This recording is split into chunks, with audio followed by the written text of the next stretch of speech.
Isso que eu queria ver com você, porque a gente viu que governos são responsáveis pela inflação. Afinal, a inflação é um aumento de oferta monetária, isso desvaloriza o dinheiro e é terrível para todo mundo. E por que que mesmo sabendo que é terrível, pegando casos históricos, a gente vê até aqueles da República de Weimar, por exemplo, né, com trabalhadores queimando dinheiro no inverno, recebendo 2 vezes por dia para poder comprar as coisas. Por que que mesmo assim esse tipo de coisa continua? O que que os governos ganham com isso? No curto prazo, eles conseguem se financiar. Então, essa é a maneira que a inflação ajuda os governos. Então, por exemplo, na Argentina é um estado que tem um gasto fiscal enorme, tem uma alta dívida também. Eles já não conseguem mais se financiar fora da Argentina em dólares, porque já deram calote inúmeras vezes. É como dizem meus amigos argentinos, é a Argentina e seu eterno déjà vu. Porque assim, a gente já viu essa história 1000 vezes.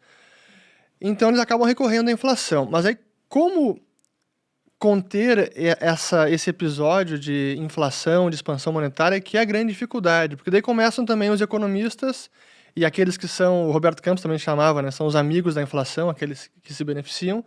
Como é que você vai impedir agora a inflação? Vem os economistas e dizem, não, se conter a inflação agora, vai acabar com a atividade econômica, vai aumentar o desemprego, então, para acabar com a inflação, tem que aumentar o desemprego, então você é contra os trabalhadores, você quer causar desemprego em massa para acabar com a inflação. Então, começa esse tipo de retórica e que faz com que seja realmente difícil conter essa escalada inflacionária. Como foi, o Brasil ficou quanto tempo até surgir o Plano Real?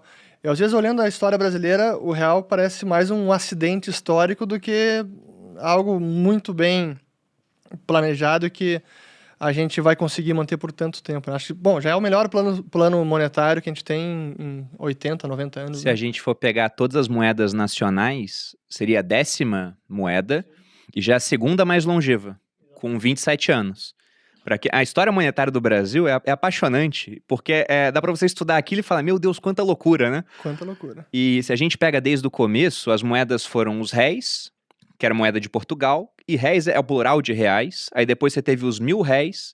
Dom João saiu do Brasil, levou todo o ouro que a gente tinha de lastro, precisava criar mais dinheiro, aí processo de hiperinflação, começaram a ver que, ó, agora o pão, né? Antes o pão que era R$1, agora é 1000 réis, aí ficou 1000 réis o nome da moeda. Aí depois, na era Vargas, veio para Cruzeiro, aí com os militares, Cruzeiro Novo, aliás, um pouco antes dos militares, se não me engano, Cruzeiro Novo. Aí Cruzeiro Novo já tinha uns 3 anos, falaram, não é mais Cruzeiro Novo, agora é Cruzeiro de novo. Aí veio Cruzado, Cruzado Novo, Cruzeiro novamente, Cruzeiro Real, até que depois chegou no Real. E durante esse período, se a gente pegar de 1954 até 94, a gente teve 40 anos seguidos de inflação de no mínimo 2 dígitos, alguns episódios de 3 dígitos, e no final da década de 80 de 4 dígitos. E quando você olha, você pega aqueles economistas da época que estavam auxiliando o governo, né, Mailson da Nóbrega, você pega até o Sarney, você vê entrevistas dele hoje, você olha para eles e vê esses caras tinham conhecimento econômico. Como é que eles não conseguiram saber que aquelas medidas que eles tomavam de tabelar preço, o Sarney falando que a carne estava cara porque estava escondendo o boi no pasto, de colocar fiscais para ir nos mercados e falar, olha, o preço tem que ser esse. Como é que eles não sabiam que ia dar errado? Sabe que esse boi no pasto teve eu acho que foi na época do Cruzado, 86, que a Polícia Federal foi sobrevoando fazendas em helicóptero para conseguir confiscar o boi e levar para os matadouros, para levar para o supermercado.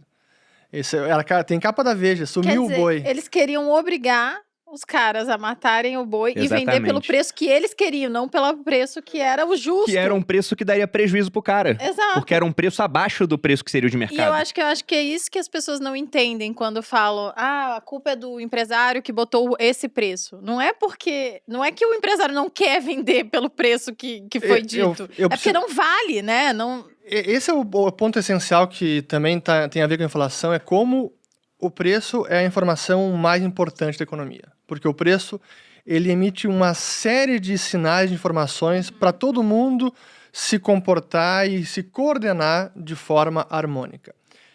É pelo preço que a gente sabe se algo está escasso ou está abundante, se a gente precisa economizar, se a gente pode comprar mais. E quando governos tentam meter o chamado controle de preço, mascarar, isso tem consequências muito prejudiciais a ponto de gerar essa escassez generalizada. E até para quem está nos assistindo entender melhor, por que controle de preço não funciona? Porque quando se controla o preço, define, por exemplo, vamos definir que agora a carne, vamos lá, picanha, carne dos gaúchos, não pode mais, sei lá quanto é que tá agora, R$150? Tem um meme na internet, me vê R$20 de carne, o cara... Que loucura, né, cara?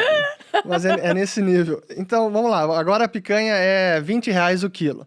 O que isso vai acontecer? Bom, se a picanha antes estava sendo vendida por R$100 e agora definindo em 20, isso vai incentivar muito mais demanda. Então, as pessoas vão consumir muito mais. Por outro lado, o produtor, que agora não pode vender pelo preço real de mercado, se ele tiver que vender por R$20 o quilo, ele vai ter muito prejuízo. Então é melhor ele não vender. Ele é desincentivado a produzir. Então o controle de preços ele acaba causando duas forças contrárias brutais. Um aumento de demanda e uma redução da oferta. A consequência, some os produtos da prateleira. E aquilo que estava caro antes, aí foi colocado artificialmente barato, agora vai ficar totalmente escasso e depois fica mais caro ainda. E o que acontece? Aí aparece o mercado paralelo. Não, agora estão vendendo com ágio. Não, estão vendendo pelo preço real. Esse é o preço de mercado. Então, preço não é um dado arbitrário que o governo pode meter a mão. É realmente uma informação importante. Lembrando do pinto mais milho. É do Ray Dalio? Que dá no frango e depois no nuggets, né, gente? Isso. Episódios anteriores, 30, assista. Do Futuro do Dinheiro. É muito assim, o cara tá lá, o cara vai vender carne, então ele precisa dar comida pro boi, contratar o cara que vai cortar o boi, o pasto, não sei o quê, tem o tempo, que também é dinheiro, enfim, várias coisas. Então, não é que ele não quer vender, é isso que as pessoas não entendem, ele vai ter prejuízo, ele precisa de um dinheiro tanto para produzir aquilo, só pra ele botar a carne pra vender, ele já gastou R$80. Então não tem por que ele vender 20, né? Exato. Ele tem que vender por 100, 120 pra ele conseguir ganhar e fazer sentido todo aquele esforço. Senão, ainda tem imposto aí, né? Não, sei lá. E tem pontos interessantes nisso, porque isso que o Rich falou, que pode ser revelador pra muita gente, tabelamento de preços dá errado desde épocas imemoriais, mas pegando registros históricos muito conhecidos, você pega lá no Império Romano, já que a gente tá com várias moedas romanas aqui, você teve uma época do Édito dos Preços Máximos, onde o imperador, na época era Diocleciano, vendo que os preços estavam aumentando, simplesmente ele falou, olha, o limite para vender as coisas agora é tal preço por cada item. E quem desrespeitava era morto. Ou seja, não era por falta, assim, de uma pena, né, que as pessoas iam deixar de respeitar. Mas imagina que o cara colocasse lá o preço da carne por 5 denários, ele vê, nossa, por 5 denários não compensa eu vender carne. Simplesmente o cara deixava de vender. Então, os romanos começaram a sair das cidades até por conta disso. O preço do leite tá 1 denário, eu gasto 2, então vou transformar o leite em queijo, aí o leite some. O queijo agora tabelaram um preço, aí você para de fazer queijo, aí você faz outro produto. Aí, de repente, quando você vai ver, tudo que é tabelado começa a sumir. Na Argentina, agora, a gente tá vendo isso também, porque lá eles tabelam certos itens, aí você tem lá, o arroz tá tabelado, o arroz some, mas tem um arroz com ervilha, que não tá tabelado. É o iogurte, né, que você tinha falado, com fruta, sem fruta. Gera essa situação de um mercado paralelo. Eu lembro que uma vez o meu avô me contou uma história de que nessa época do Sarney, nos anos 80, você tinha traficante de chocolate. Pelo seguinte, né, eles começaram a tabelar o preço do chocolate. Aí o que aconteceu com o chocolate? Ele foi ficando cada vez mais fino a barra, com cada vez menos cacau, foi ficando um negócio horrível. E uma hora não tinha mais como ficar mais fino aquela barra. Então o pessoal deixou de vender no mercado, aí você queria comprar chocolate, você no seu traficante mais próximo, o cara era um mercado paralelo, falava, tudo bem, te vendo por tal preço. É então, o tipo de coisa que você compraria. É bizarro isso, mas perceba que esse tipo de medida transforma uma troca entre duas pessoas pacíficas, uma troca voluntária em crime. É verdade. É bizarro.